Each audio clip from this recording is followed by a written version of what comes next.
Gracias por amplificarnos por los diferentes medios. Gracias a cada uno de ustedes que se ocupan de este ministerio Familias en Cristo por medio de sus oraciones en los diferentes lugares donde nos ven, donde nos escuchan. Gracias a todos ustedes. En el día de hoy quisiera tocar el tema La familia y el verdadero fundamento, parte 2. Es una serie que está compuesta por 6 partes dedicadas ciertamente a la familia según el consejo de Dios, según la palabra de Dios. Hoy vamos a estar tocando nuestro texto base, 2 de Timoteo, capítulo 3, versículo 14 en adelante. 2 de Timoteo, capítulo 3, versículo 14 en adelante, y estaremos leyendo hasta el versículo 17. Dice la bendita palabra del Señor, el buen consejo, el sabio consejo del Señor dice: pero persiste tú en lo que has aprendido y te persuadiste, sabiendo de quién has aprendido. Versículo 15, y que desde las niñez has sabido las sagradas escrituras, las cuales te pueden hacer sabio para la salvación por la fe que es en Cristo Jesús. Versículo 16, toda la escritura es inspirada por Dios y útil para enseñar, para redarguir, para corregir, para instruir en justicia, a fin de que el hombre de Dios sea perfecto, entero, preparado para toda buena ¿qué? ¿Para cuántas obras? Para toda buena obra. Permítame, por favor, utilizo algunas versiones, otras versiones, con el ánimo de ampliar un poco más y de que sea entendible ciertamente y tener más claridad en el mensaje de hoy. Dice el versículo 14 de esta versión que tengo acá, atentos para que me sigan: tú debes seguir creyendo en lo que aprendiste y que sabes que es la verdad. Después de todo, conoces muy bien a quienes te lo han enseñado. Recuerda que desde niño has leído la Biblia y que sus enseñanzas pueden hacerte sabio para que aprendas a confiar más en Jesucristo y así seas salvo. Todo lo que está escrito en la Biblia es el mensaje del Señor y es útil para enseñarle a cada uno, para ayudarle, para corregirle y para mostrarle cómo debe vivir. Ahí los que toman apuntes, si quieren colocar ahí algo, cómo deben vivir. De este modo, los servidores de Dios estarán completamente entrenados y preparados para hacer todo el bien. Me llama la atención esta versión en la frase que les dije que subrayasen, porque dice: y para mostrarles cómo deben vivir. Mis amados hermanos, amigos, familiares, personas que nos acompañan por primera vez, nada podrá ser de más grande beneficio para una nación que familias estables, sólidas, porque esto produce de igual manera una descendencia sólida. Eso es sinónimo de productividad, de progreso, de avanzada, de crecimiento, y así lo demuestran las estadísticas de las grandes potencias en sus comienzos. En sus comienzos, las grandes potencias tenían claro que lo que debían de fortalecer era ciertamente la institución más preciosa y diseñada por Dios, la familia. Hoy en nuestro tiempo vemos con gran infortunio, se los digo a ustedes, cómo la institución a la cual se refiere la palabra, en este caso el matrimonio, la institución bendita, el matrimonio, la familia, creada directamente por Él, diseñada directamente por Él, sentida desde su corazón, desde su amor, ha venido siendo atacada y ha venido siendo destrozada por diferentes filosofías, por diferentes corrientes humanistas. Cuando tú vas por allá a Génesis capítulo 1, versículo 28, te encuentras con una frase bien especial de parte del Señor para la familia. Y dice la bendita palabra del Señor: y los bendijo Dios y les dijo. Escuche, ahí en Génesis usted encuentra que esta frase vuelve y se repite: y los bendijo Dios. En el versículo 22 de Génesis 1 usted encuentra y dice: y Dios los bendijo diciendo. fructificad, multiplicaos, llenad las aguas de los mares. Pero esto se los dijo, escuche, a las aves, y se los dijo a todo ser viviente que estaba en los mares, y a todo ser viviente de la tierra les dijo, y dice así, y Dios los bendijo. Pero en el 28 dice, en el 27 dice, y creó Dios al hombre a su imagen de Dios, lo creó varón y hembra los creó, y los bendijo Dios. Y les dijo, noten que en la primera él dice, los bendijo diciendo, aquí dice al varón y a la hembra, dice la palabra, y les dijo, o sea que venía una instrucción directa de parte del Señor. ¿Para quién? Para la familia, para el matrimonio. Hay una gran diferencia en cuando Él bendice algo, hay una gran diferencia en cuando Él bendice, pero también les dice, les da una instrucción. Y los bendijo Dios.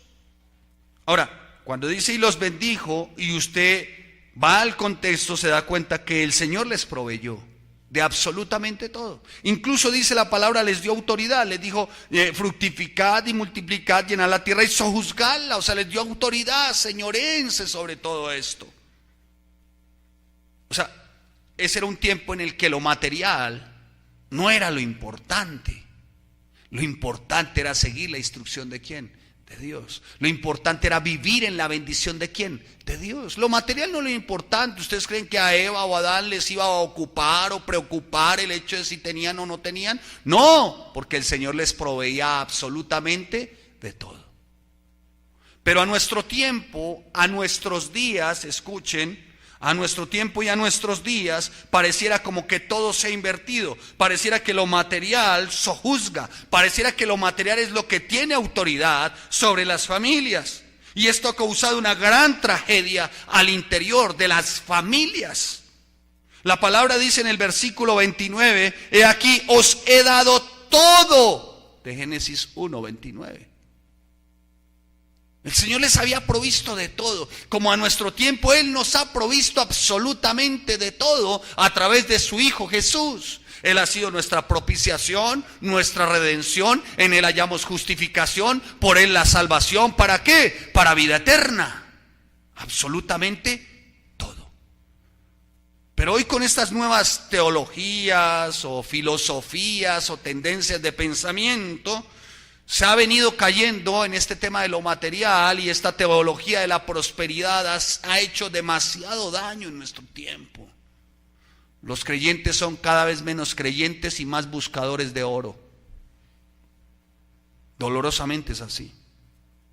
Se han convertido en seres humanos codiciosos, buscadores de minas. Como dirían en la, ¿cómo se dice? Minas en Boyacá, ¿cómo se dice? Minas no son sino huacas. Están esperando a ver cómo se enguacan. O sea, como si Jesús fuera una vulgar baratija. Y en eso han caído las familias, y eso ha traído, ha sido de desgracia, porque eso ha traído división, eso ha desintegrado por este tema tan de materialismo, de tanto humanismo, eso ha traído división, desintegración, y realmente son muchos los factores que uno ve que aportan para que la familia se divida y haya desintegración. Los divorcios, el egoísmo del uno, el egoísmo del otro, el orgullo, la autosuficiencia, la infidelidad, la mala administración, la avaricia, la codicia. Muchos perteneciendo al estrato 1, en Colombia estamos estratificados, o sea, poder adquisitivo. Unos de estrato 1 pretendiendo ser del 6, hermano. Incluso hasta su lenguaje pareciera imitarlo. Y se da uno cuenta y dice, oye, ¿por qué hablas así? ¿Por qué hablas así? Si yo te conozco, yo sé dónde vienes. ¿Por qué quieres pertenecer a un estrato? Y la respuesta es por apariencia. Y la respuesta es porque lo principal es lo material. Y eso ha traído desintegración. Eso ha dividido las familias. Los jóvenes hoy están sumidos en vicios, en malos hábitos, en malas costumbres. Eso trae división a las familias. Hoy vemos cómo se tilda: no le acepto a ningún creyente que hable de generación de este tiempo. ¿Cómo le dicen? Ayúdenme, generación milenio. O sea, que la juventud de hoy no sirve para nada. No es verdad, hermano. No es cierto. Lo que pasa es que los creyentes no están siendo influyentes para que esos jóvenes sirvan para algo. Lo que pasa es que la iglesia me horroriza. La iglesia me causa horror y me causa terror cuando es menos iglesia. Que el mundo sea más mundo no es nuestro problema. Que el mundo se hunda en lo que es mundo, sus perversidades y atrocidades, no debiera de sorprendernos, porque esa es su naturaleza. Pero que la iglesia sea menos iglesia, eso debiera de horrorizarnos, eso debiera de escandalizarnos, eso debiera de aterrorizarnos. Que la iglesia sea menos iglesia. No, hermano. El evangelio no se diseñó para ser diluido o difuminado o aplicado en pequeñas dosis dulces y tiernas. El evangelio no fue diseñado para eso. El evangelio fue diseñado para llamar a salvación, para arrepentimiento, para perdón de pecados, para vida eterna. Qué infortunio el de hoy, hermano, para muchos matrimonios que dicen estar dentro de una iglesia, pero realmente son divorciados. Hipócrita, definición y significado. No le estoy diciendo a usted, no me mire así, hermano. Tenga tranquilidad, descanse en la paz de Cristo. Hipócrita, uno que dice que es cristiano en todas partes menos en su casa. Por el amor del Señor, hermano. Y señalamos y criticamos a la generación milenio. No sirven para nada, son los buenos para nada, son vagos. ¿Y qué está haciendo la iglesia, hermano?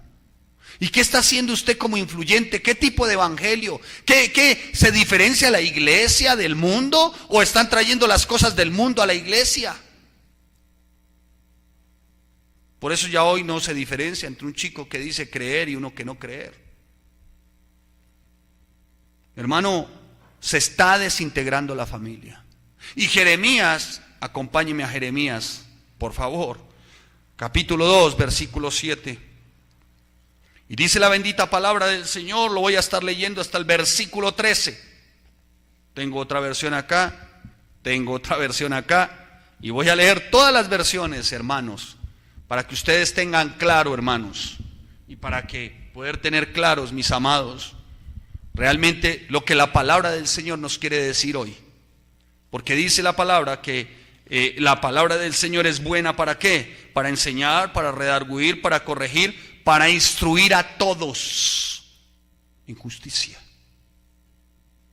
Jeremías 2, versículo 7. Yo los introduje en tierra de abundancia para que comieseis su fruto y su bien. Pero entrasteis y contaminasteis mi tierra e hicisteis abominable mi heredad. Los sacerdotes no dijeron, ¿dónde está Jehová? Y los que tenían la ley no me conocieron, y los pastores se rebelaron contra mí, y los profetas profetizaron en nombre de Baal, y anduvieron tras lo que no aprovecha. Versículo 9. Por tanto contenderé aún con vosotros, dijo el Señor, y con los hijos de vuestros hijos pleitearé, porque pasad a las cosas de Quitín, y mirad y enviad a Cedar, y considerad cuidadosamente y ved si ha hecho cosa semejante a esta. ¿Acaso alguna nación ha cambiado sus dioses, aunque ellos no son dioses? Sin embargo, mi pueblo ha trocado su gloria por lo que no aprovecha. Espantaos, cielos, sobre esto, y horrorizaos y desolaos en gran manera, dijo el Señor, porque dos males ha hecho mi pueblo. Subraya, hermano, para los que toman atenta nota. Me dejaron a mí fuente de agua viva y cavaron para sí cisternas rotas que no retienen agua. No voy yo a dar la explicación.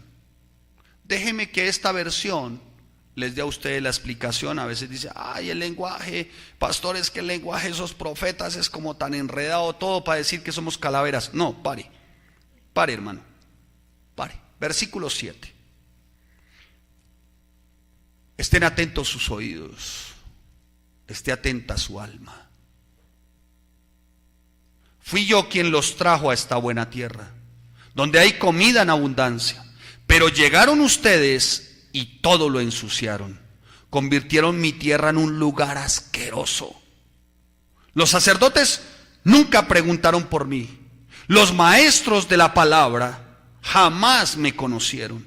Los dirigentes pecaron contra mí. Los profetas no hablaron en mi nombre. Todos ellos siguieron a otros dioses que no sirven para nada, y en nombre de ellos hablaron. Por eso a ustedes y a sus hijos y a sus nietos los voy a llevar ante los jueces. Les juro que así lo haré. Versículo 10.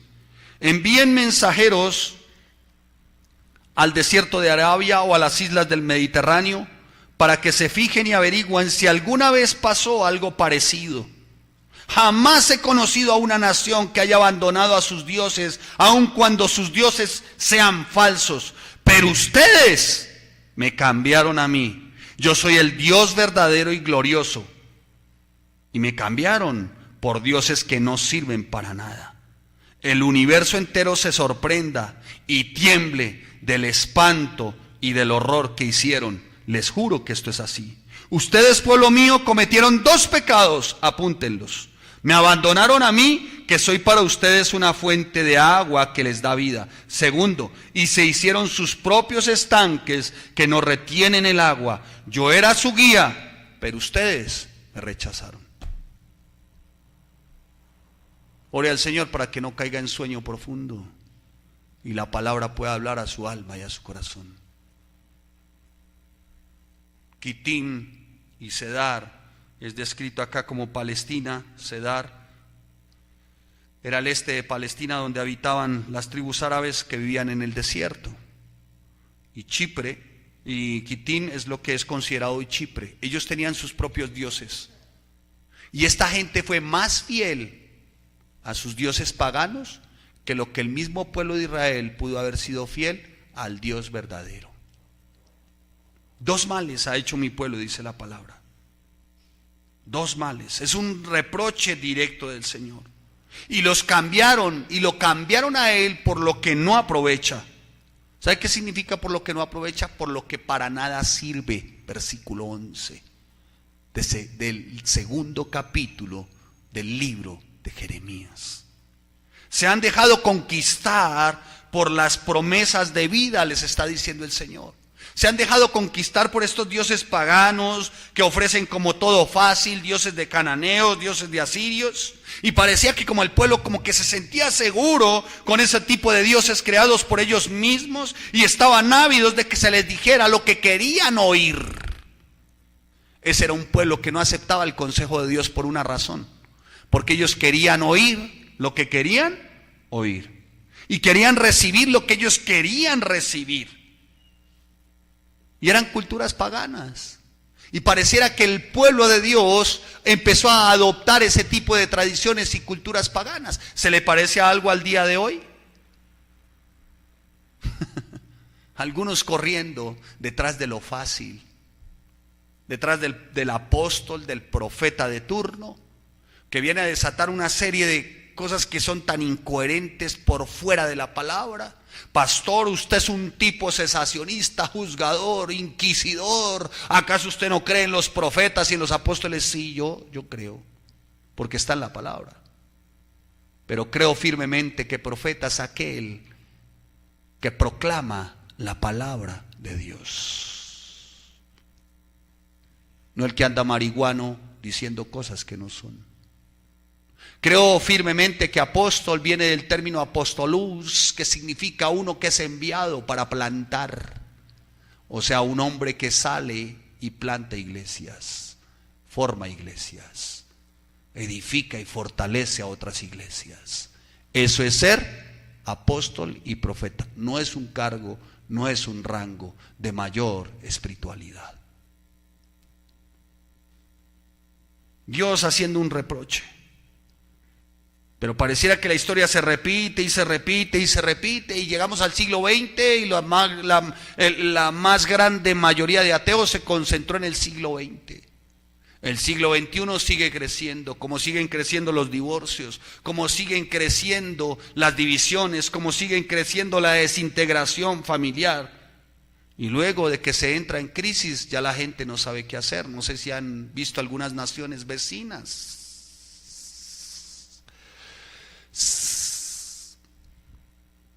Para no ser tan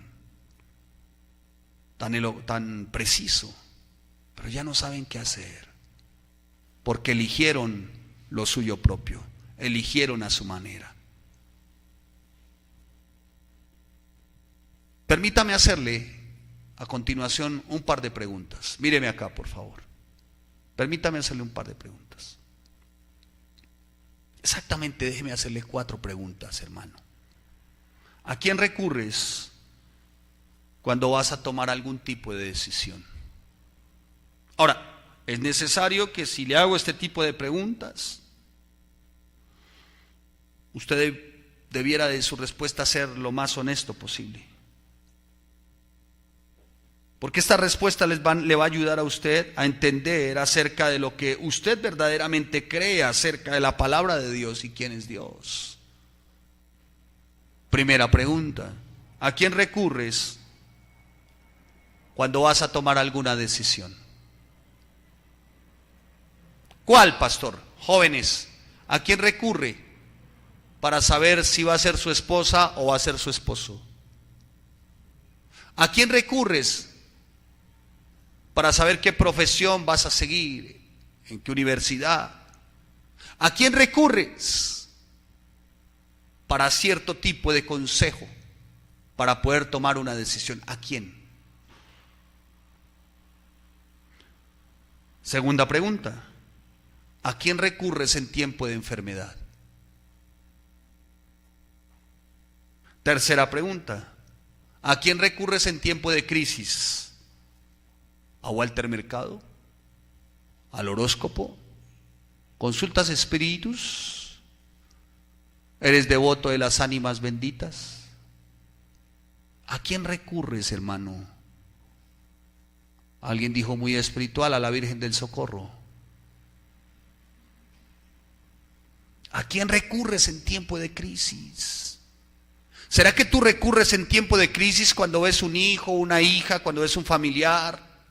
Tú recurres en tiempo de crisis al trono de la gracia, pides la dirección del trono de la gracia, pides que eso por lo que está pasando tu hijo, tu hija, le vaya a servir como instrucción para que maduren en su matrimonio, en su relación con sus hijos, aún en su relación con Dios. ¿O tú te crees Dios y suples?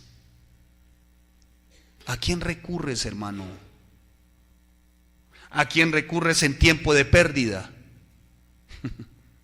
Escuche, tiempo de pérdida. ¿Cuántos han perdido un ser querido? ¿Cierto? ¿Alguien en su vida ha perdido un ser querido? Yo no hace mucho, una tía mía a la que honro, que me trató como ustedes no se imaginan, de una manera extraordinaria. Yo bendigo su memoria, la verdad, y doy gracias al Señor por haber tenido esa tía. Fue muy especial y fue muy duro la pérdida de mi tía. Tengo todavía a mi mamá, a propósito les manda saludes, está enterita, vivita y coleando, le cuento, después de 5 cirugías. Me dijo: mi hijo, apenas tenga la fuerza, allá estoy. Pero ¿a quién recurres en esos tiempos de pérdida, hermano? Miren, sé de hombres, escuche, con horror, que decían ser cristianos, perdieron sus cónyuges y hoy están siendo discipulados por personajes que no son creyentes, están siendo discipulados por ateos, están siendo discipulados por gente de izquierda, están siendo discipulados por el televisor, están siendo discipulados por la pereza, por la inutilidad, por la improductividad. Recurrieron a sus propios deseos, a su propio quehacer. Sé de mujeres que perdieron a su esposo, a su cónyuge y se sienten inútiles, un cero a la izquierda, deprimidas, les duplicaron hace poco el gramaje de Zoloft, que es un antidepresivo. ¿A quién recurres en tiempo de pérdida, hermano? ¿A quién recurres en ese tiempo de crisis donde tienes que lidiar con un joven, con una jovencita que se rebela contra los principios? ¿A quién recurres? La llevas al psicólogo, al psiquiatra. Estás que la internas en un manicure, entiéndase, manicomio. ¿A quién recurres, hermano? ¿A dónde estás asistiendo? ¿Qué estás haciendo, hermano? ¿Sabe? La palabra dice: ustedes me abandonaron a mí. Ustedes me dejaron a mí, dice la palabra. Ustedes me dejaron a mí en el versículo 13, yo que soy fuente, para los que toman apuntes. La palabra fuente significa, viene del término hebreo makor. ¿Cómo? Makor. Makor. Y si quisiéramos colocar Makor y estudiar Makor desde tres aspectos, haríamos tres columnas de Makor. O sea, usted pone ahí Makor y hace tres columnitas. Makor significa felicidad. ¿Qué significa? Y ahí en felicidad, en esa columna, tú puedes colocar gozo, alegría y alabanza. ¿Cómo? Muy bien. Tiene que colocarlo porque ahora le voy a explicar qué significa cantar con salmos. Amén. Gozo, y haría otra columna que diga Makor significa sabiduría. ¿Qué significa? Sabiduría para ser esposo, esposa, para llevar un matrimonio, sabiduría para ser hijo, sabiduría para ser hermano, sabiduría para ser papá, sabiduría. ¿Cuántos saben que se necesita también sabiduría para ser suegra? Claro, no falta la que diga yo me las sé todas, ¿no? Pero se necesita sabiduría hasta para ser nuera. No porque no era, sino nuera. Se necesita sabiduría para ser ¿qué? Yerno. ¿Sabían eso? ¿Sí o no? ¿Sí? ¿Qué significa el nuera o yerno? ¿Por qué sabiduría, pastor? ¿Sabían ustedes que cuando uno contrae nupcias con la que hoy es mi esposa, contraje nupcias, los papás de mi esposa pasaron a ser mis padres? Se necesita sabiduría para entenderlo, pero también para aguantar esos papás. No, mentiras. El Señor ha sido bueno conmigo. El Señor me ha bendecido, la verdad, me siento bendito. Bendito, aunque no soy el predilecto de mi suegra, ya tiene el suyo, pero bueno, me siento privilegiado. ¿Qué vamos a hacer, no? Pero hermano, fuente significa, digamos, felicidad, sabiduría, y si usted quisiera colocar otra columnita, significa descendencia bendita. Tremendo, ¿no? Makor. Makor, felicidad, sabiduría y descendencia bendita. ¿Qué significa descendencia bendita? Que el Señor va a guardar, ¿a quién? A tus hijos. Que el Señor va a guardar a tus hijos y que el Señor irá a hacer que tus hijos den el fruto de esa semilla que fue plantada en su corazón. Eso significa semilla, eso significa, descendencia bendita, Makor. Entonces, ¿qué está diciendo el Señor? Ustedes me abandonaron a mí, que soy, ¿qué? Felicidad, que soy, ¿qué? Sabiduría, y que soy quien hace que su descendencia sea bendita.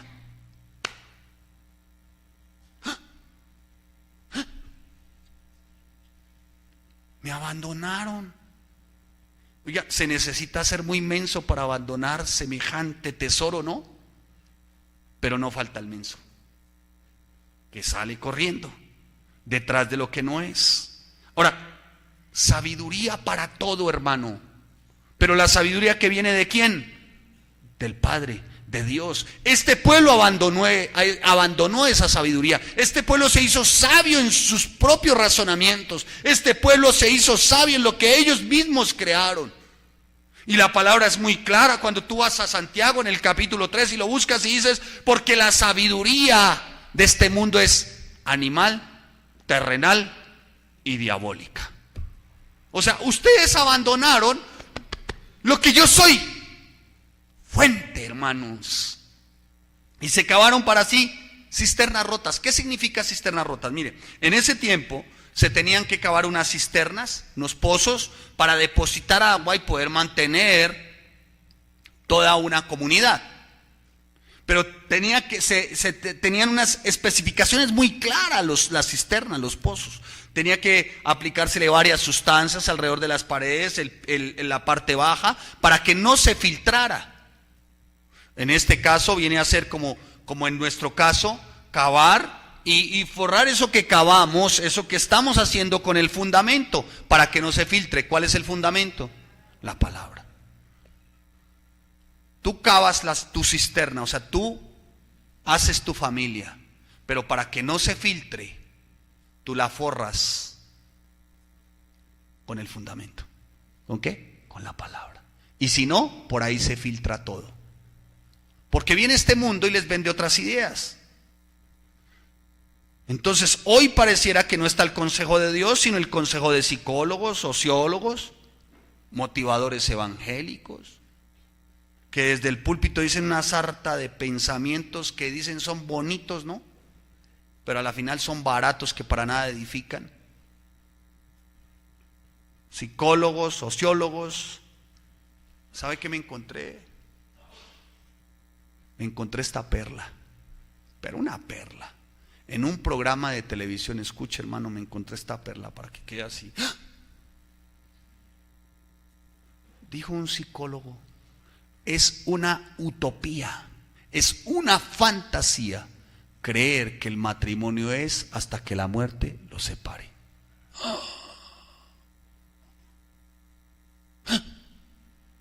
Psicólogo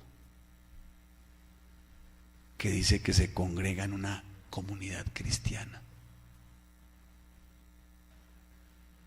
Por eso hace énfasis en un libro que se llama Matrimonio y Nuevas Nupcias. No se espante, hermano. De eso estamos así, vea, llenos. Psicólogos cristianos formulando medicamentos. Pastor, usted aborrece a los psicólogos, usted los ve como el anticristo, como los ve como ángeles caídos. No, hermano, no tanto, pero veo algo. No es mucho. ¿Y sabe por qué decía este psicólogo? Dice: porque el amor se acaba. Porque para él el amor es un sentimiento. Para el amor no es un fruto del espíritu, sino un sentimiento. Y dice que el amor se acaba y que es mejor, por la sanidad emocional, mental y familiar de la familia, que mejor intenten con otra persona, y si no les funciona con esa persona, que busquen otra, que Dios ya tiene una preparada para él.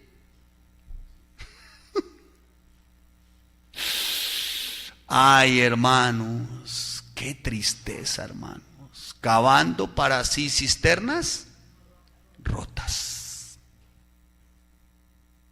Son filosofías y pensamientos, hermano, muy humanistas y que no pertenecen a la palabra ni vienen de Dios.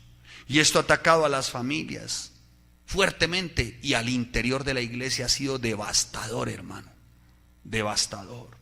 Y es triste escuchar personas que dicen: sí, pastor, lo que dice la Biblia sí, pero a ver, yo pienso, a mí me parece, pastor, yo creo. No estoy como tan de acuerdo. Eso me parece triste. ¿Sabes por qué? Porque cada vez que una persona dice eso, está diciendo: Dios es bobo, Dios es un tonto, Dios se equivocó. Eso es una ofensa, hermano, eso es una ofensa para Dios. Es como si tú le estuvieras diciendo: sí, yo creo que sí, el matrimonio, pero a ver, estás diciendo: Dios, tú eres un menso. Yo soy más listo que tú, Dios. Porque a mí, si se me acaba el amor, me busco otra. ¿Y qué? Porque yo soy el mero. Yo soy el rey, pues no tengo ni trono ni gloria. ¿Ni qué? ¿Cómo dicen? Ni nada que se me parezca. ¿Qué tal ese reizazo? Ni qué más. Bueno, en fin.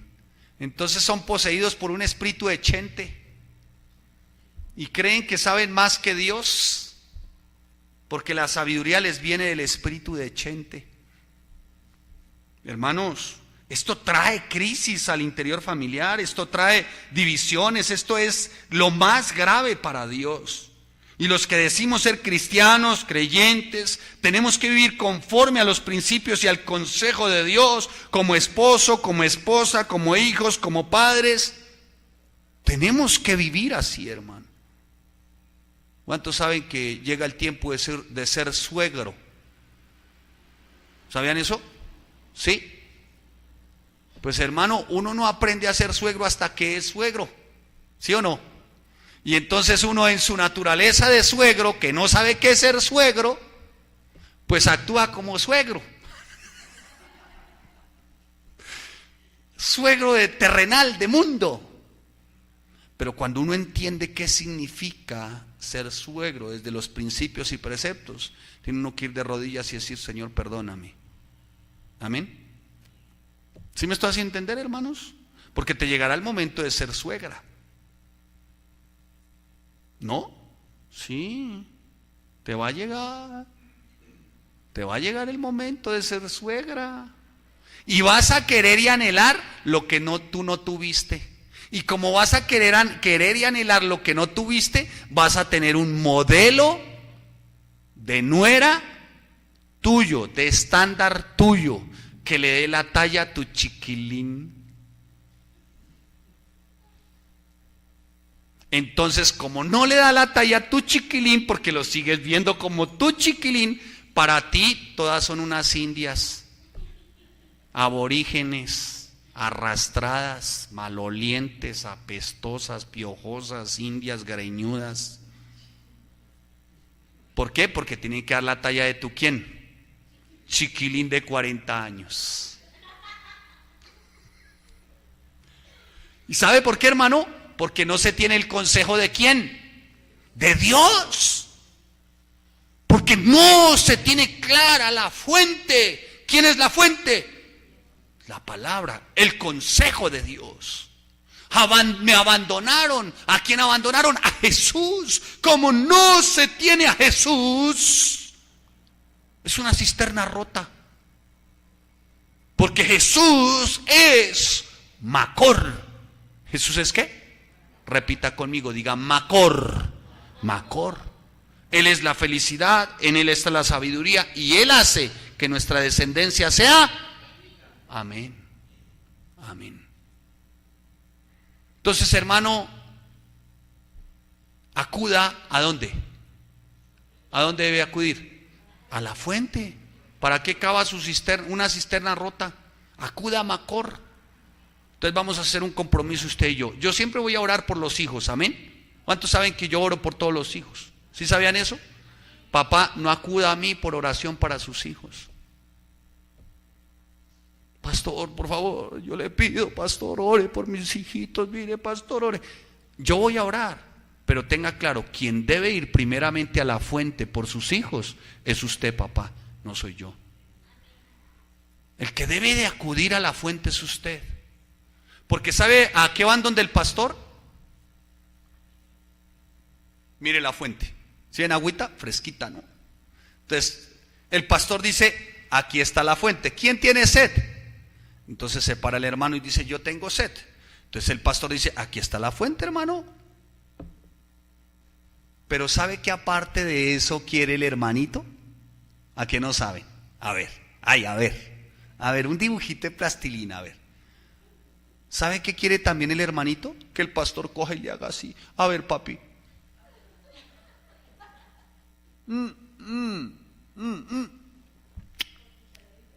A ver, ya un poquito.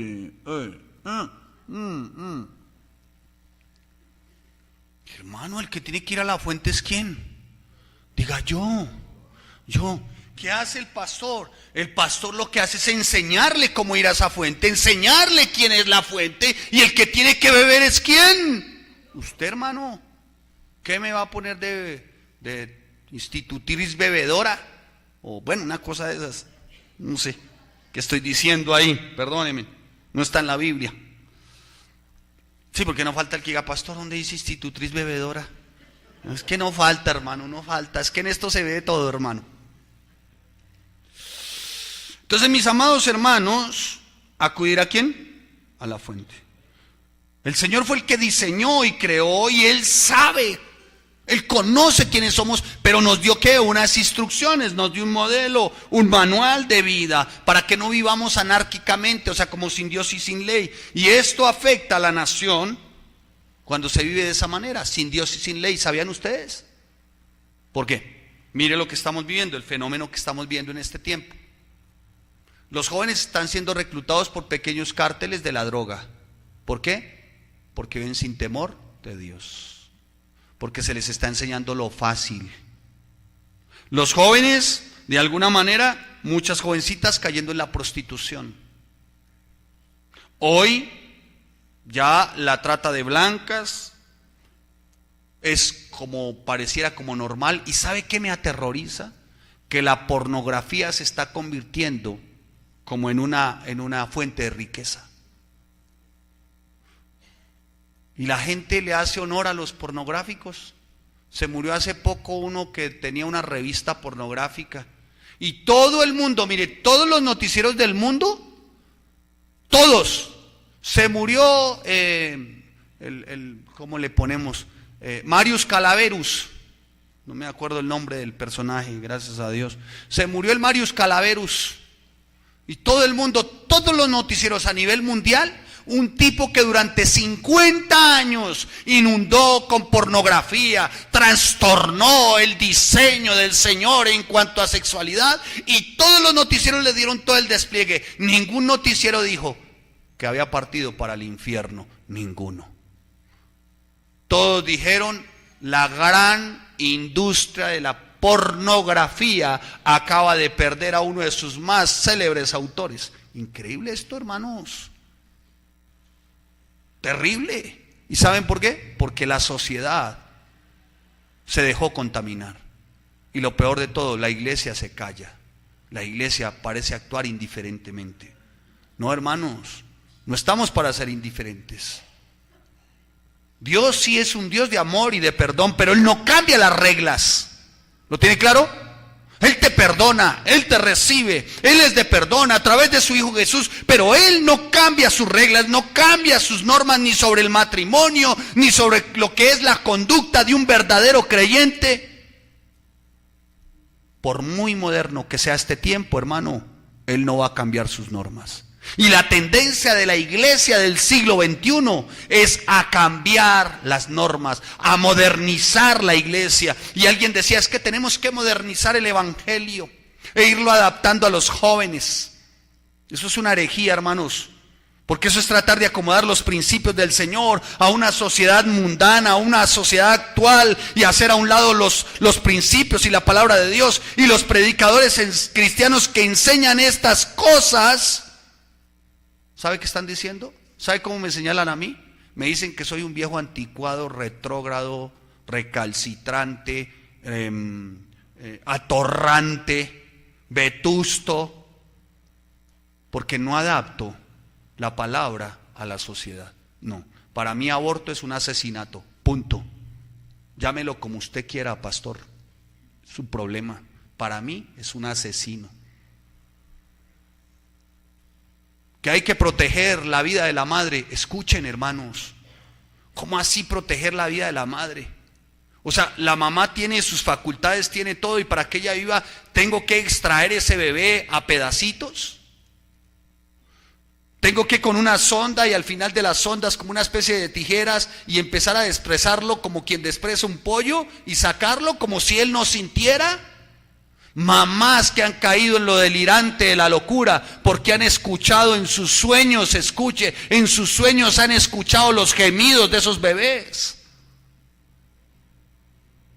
No, hermano, a las cosas por su nombre.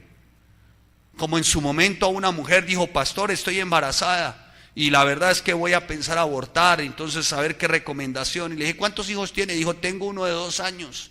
Y el que viene en camino, pero no lo quiero tener. Y le dije: hermana, hagamos lo siguiente, ¿por qué no mata mejor al de 2 años y deja vivir al bebé? ¿Usted es capaz de hacerlo? ¿Cómo se le ocurre, pastor, matar al que ya está vivo? Le dije: es que el que lleva adentro está vivo. O sea, ¿usted mataría a este de 2 años? ¿Cogería un machete y lo descuartizaría? No, pastor, yo no soy así. Claro, como no lo ve y como no lo siente, cree que el que está adentro tampoco. No, hermano, para mí el aborto es un asesinato, punto. No tiene, no, que es que viene con deformidad. Deforme usted que piensa así, hermano. Retrógrado. Usted es el que está deforme y está mal de su cabeza. Porque si así hubiese venido, Beethoven no hubiera existido. De él se dijo que hasta tuberculosis y un poco de cosas. Entonces no, hermano, no estamos para diluir, no estamos para hacer concesiones. Si los antros atraen jóvenes con ritmos reggaetoneros, problema de los antros y problema del mundo, que sea más mundo. Ah, porque entre otras, para el que me dijo que reggaetón, y un día me dijo, ¿y qué tiene de malo que mi hijo se mueva el reggaetón y no sé qué? ¿Y qué tiene de malo? Es que usted es legalista. Le dije, mire, hermano, voy a decirles algo que se los cuento a ustedes. Hace 8 días o 10 días escuché una emisora con un reggaetón que el tipo dijo por la emisora, no se puede escuchar. Y por los videos de YouTube están censurados. Mire para dónde va el reggaetón.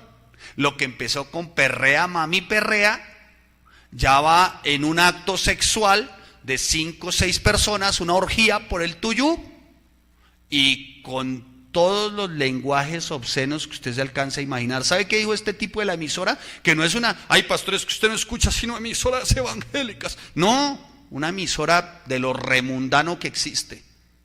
¿Y sabe qué dijo el remundano que existe? Dijo, no se puede ni escuchar ni mucho menos ver. Para allá va el reggaetón. Entonces quieren que de esos antros nos traigamos para la iglesia, nos traigamos la adoración y la alabanza. Hágame el favor, Sofonías. Entonces que adaptemos eso para que podamos atraer a los jóvenes de la iglesia y coloquemos aquí un grupito de reggaetoneo y perreo. No, hermanos, aquí no, hermanos, no. Que porque los jóvenes les atrae mucho eso, y eso es una gran mentira, y eso es un grave error. Eso es un terrible y grave error, hermano. ¿Qué cantas? ¿Qué cantas? Creo que no voy a alcanzar a terminar el mensaje. Pero ¿qué cantas, hermano?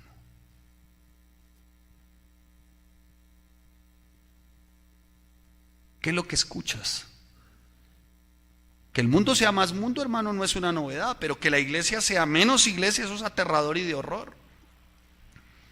Y la sociedad está acorralando a los jóvenes con herramientas y mecanismos que hacen que cada vez menos quieran saber quién es Dios. Hermano, llegará el día en que como cristianos seamos perseguidos. ¿Y saben por qué? No por el nombre de Jesús, nada. No, ellos ya van a saber.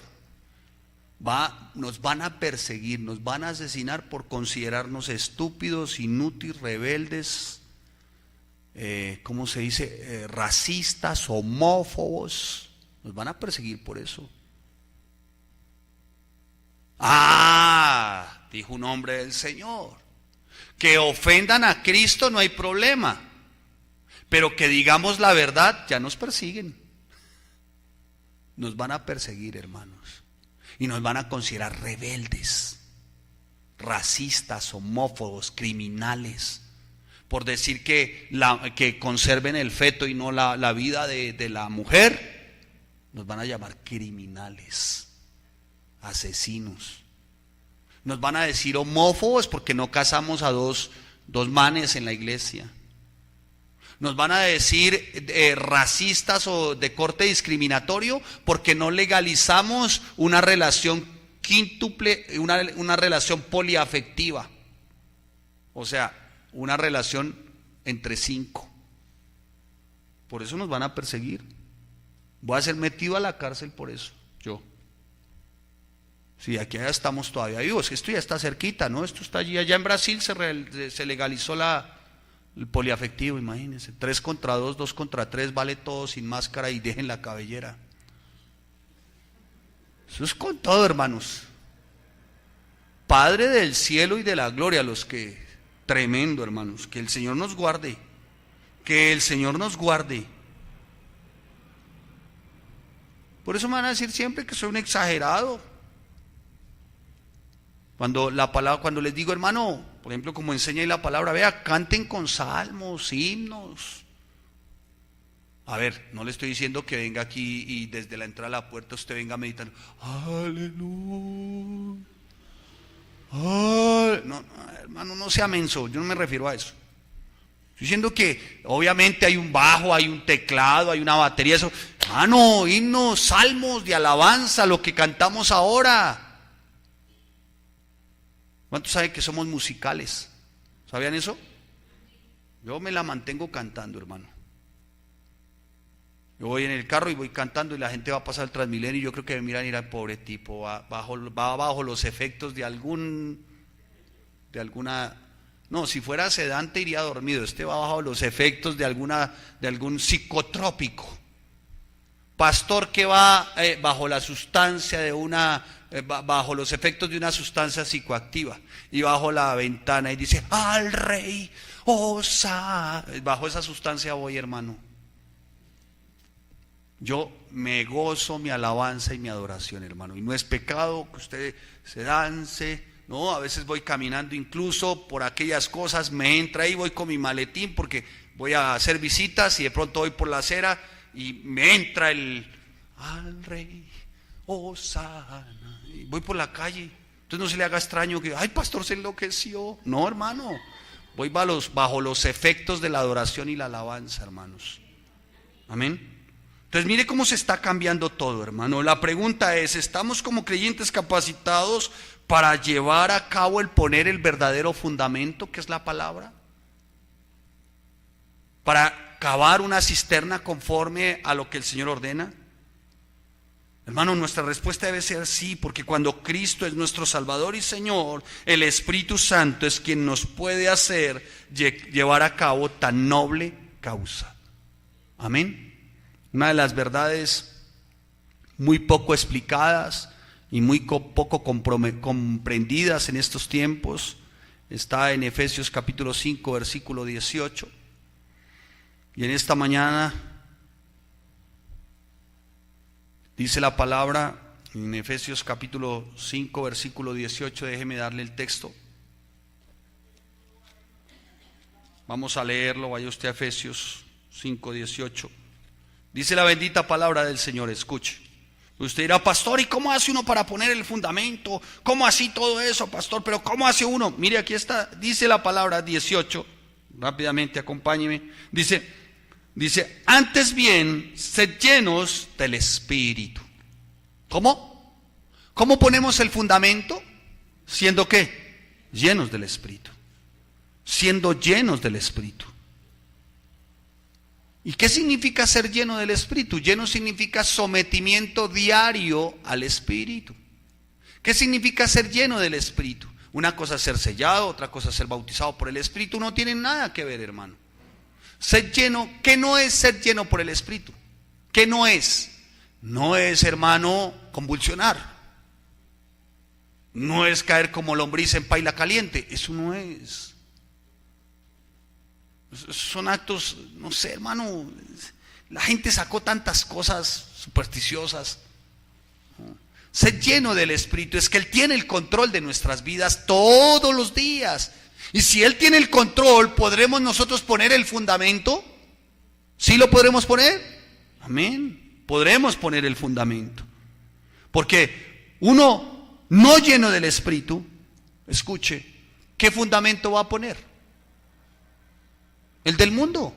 Porque si no está lleno del Espíritu, quiere decir que no tiene a quién, a Jesús. Si no tiene a Jesús, ¿cuál fundamento va a poner? El del mundo.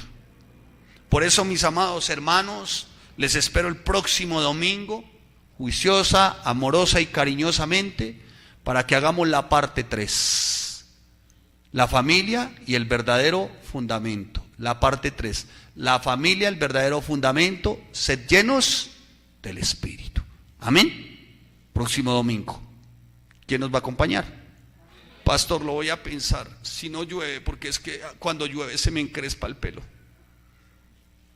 Y es que allá hace un frío, pastor. Hermano, dentro de 8 días, ¿qué significa ser lleno del Espíritu Santo para poner el fundamento? Amén. Pongámonos en pie, vamos a orar. Señor, te damos gracias